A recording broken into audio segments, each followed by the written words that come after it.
how might we think theologically about trees?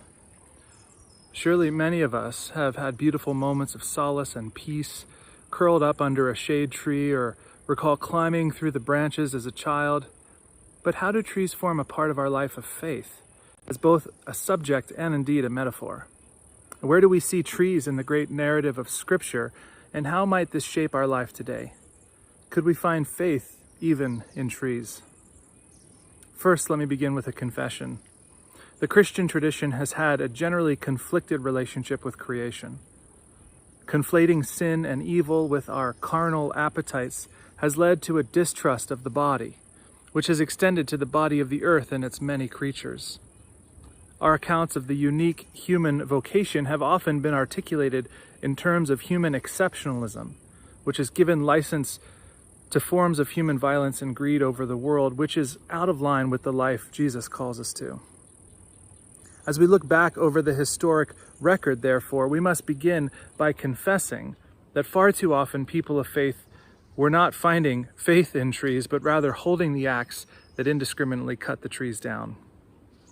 Such behavior is surprising when we observe how the biblical story is situated from start to finish amidst trees. The creation stories feature trees prominently, and Eve, whose name you recall means the mother of all living, identifies the tree in the garden, its fruit, as both good for food and indeed a delight to the eyes. Of course, you might just see this as the heart of the problem. Humans, see, are tempted by creation. But consider the fact they were in a garden of delight, of abundance that provides for their needs, yes, but is beautiful, delightful even.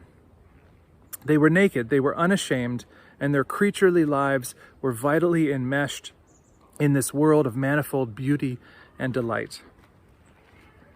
I want to invite us to see one level deeper, that the beauty and delight of this enmeshed creaturely life is always already enmeshed in the very life of God, the Creator.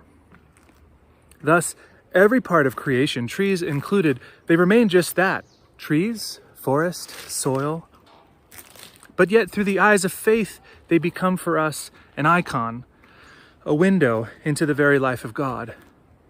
Seen in this way, the western red cedars that grow along the coast, the Douglas firs, all of which I walk among now, are indeed trees, part of the forest ecosystem, with all the biological, the ecological, and also, of course, the social and cultural functions that they perform. But they're also more than trees. They're the potential site of a divine encounter. And the biblical tradition expects this to be so. Just consider a few quick examples. In Genesis, Abram wanders on his journey to a land far away, a land unknown. He pauses under the great oak trees of Moreh, where he receives a promise from God the Creator, and he pauses to build an altar. The tree's very name, Moreh, means teacher, oracle giver. And what is given but the promise of land upon which the very heart of the biblical story rests? In the book of Judges, Gideon is hiding the wheat crop from the Midianites by threshing it inside an old winepress. Exhausted and scared, he takes rest again under the great oak trees of Ophrah, where an angel of the Lord offers a similar blessing. In the book of Kings, Elijah the prophet, after a great battle with the prophets of Baal, flees to the wilderness. He's running for his very life. And there he stops to take a rest under the tree, and God sends crows to provide him food. In the New Testament, John, the Revelator, envisions a great tree of life, an image drawn from the Hebrew prophets, as well as the Psalms, and planted on either side of the river of the water of life. It bears fruit in every season, and its leaves are given for the healing of nations. This tree heals and makes right all our broken personal and geopolitical relationships. A divine healing that could only come as a gift of God, and yet one that is mediated through the fruit and leaves of a tree. From beginning to end, my friends, trees are celebrated as part of this great community of creation, and as such, they participate in God's good purposes.